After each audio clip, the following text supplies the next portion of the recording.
Hi, I'm Joanne Wright Callender, the author of the Happy Little Garbage Truck Picture Book and Educational System. Well, we've been talking about encouragement, excuse me, and as we were saying and thinking and reflecting on last week, encouragement can be a powerful tool to help motivate a child sort of achieve skills, activate that inner sense that they're able to do something which actually builds self-confidence and self-esteem. And as all of these talks reflect back on things that we can do to help build the inner resources in our children, all of these things that we're talking about, encouragement in particular, builds a powerful mindset. We looked at perseverance, courage, and encouragement. And these component parts, I have to kind of step back, were from an article that I read entitled The Psychology of Encouragement, a really impactful article by Y. Joel Wong. And he listed, well, the Adlerian scholars listed five component parts. And Alfred Adler was seen as the father of encouragement psychology. Well, today we're going to talk about confidence. And as I looked up a definition of confidence, I came up with two of them. I really like it was the Merriam Webster definition. It was listed as a feeling or consciousness of one's powers or reliance on one's circumstances. And I love that because that kind of reflect back in the on the inner resources or that inner locus of control that we have when we have confidence in ourselves or our abilities. Oxford defined it as a belief that one can rely on someone or something, a firm trust. And I remembered back in my teacher education days, we were asked to fall back into the arms of a person, our team, our small group, and that was one of the most frightening situations for me because I said, "Well, I don't think they're gonna let me fall," but they could.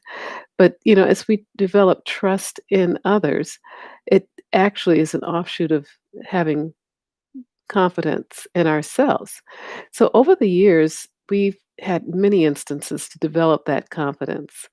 And it comes from sometimes our ability to accomplish tasks or develop skills, a skill set that really helps us perform well in a job, or we develop behaviors that are more conducive to social interactions.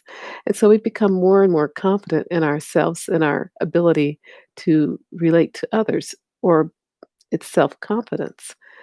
But how do we build this up? And especially in children? And how does that relate to encouragement? Well, I found a recent article, excuse me, a Forbes article where the writer Carolyn Sintero Milton interviewed a neuroscientist. Her name is Stacy Grossman Bloom, and it was called the article's entitled Your Brain on Confidence. And I'll include a link in my description box. But the article highlighted several components of how confidence is developed in the brain. And it was amazing to me. I saw that it actually developed, like, as we were talking about positive mindset and how to become more positive, we were saying in one article that the neuroreceptors are always, mm, I guess, flooded with positives and negatives. And the neuroreceptors have um, linking ability with either. However, the more we have positive receptors, the more we are able to develop positive connections. And this is simplified to a large extent. But as we develop those positive connections, the negatives aren't allowed to link up. And then those positives neurons increase and multiply, and we have more positive neurons. Well, Dr. Bloom said that when we are thinking positively, we activate value areas in the brain and we become more confident because there is a reward. We feel good. And so this actually connects with anything that we're getting rewarded for. It increases those receptors in our brain so that we increase at that type of activity. So, in a broad sense, we can create confidence by allowing ourselves to achieve things that give confidence.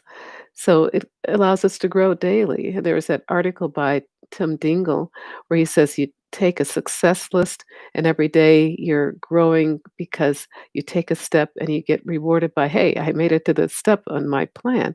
And you take another step and it's another reward. And we keep doing this and it builds the chemicals in our brain that are allowing us to see that, hey, this dopamine, I believe. Hey, this feels pretty good. I can try a little harder. And so he suggested in Mr. Dingle's article that we try or strive for things that will give us that success feeling, which builds perseverance. Well, I see that same thing in building confidence. So we can do this with anything. And we could teach our children as well by giving them tasks. I had room tasks in my classroom where everyone had a rotation of jobs. And they may not have been very good at feeding the hamster or putting the food in the cage, but they had that opportunity. Or maybe they forgot to water the plants. We had classroom monitors, and the children in the classroom reminded them, hey, you didn't water the plant today. So, with time, the children got into they had a week for each of these jobs. By Thursday, they had actually become quite accomplished in that job, but on Monday, they had a new job. And so I think giving children tasks to accomplish and then giving them the praise that they deserve for even trying by tangibles, hugs, smiles. You know, children love praise. So we give them tasks, they accomplish it, we give praise, and the children learn how to feel more confident in what they're doing daily. So tomorrow we'll look at it a little bit more in confidence, but please subscribe and share. Thank you so much. Bye bye.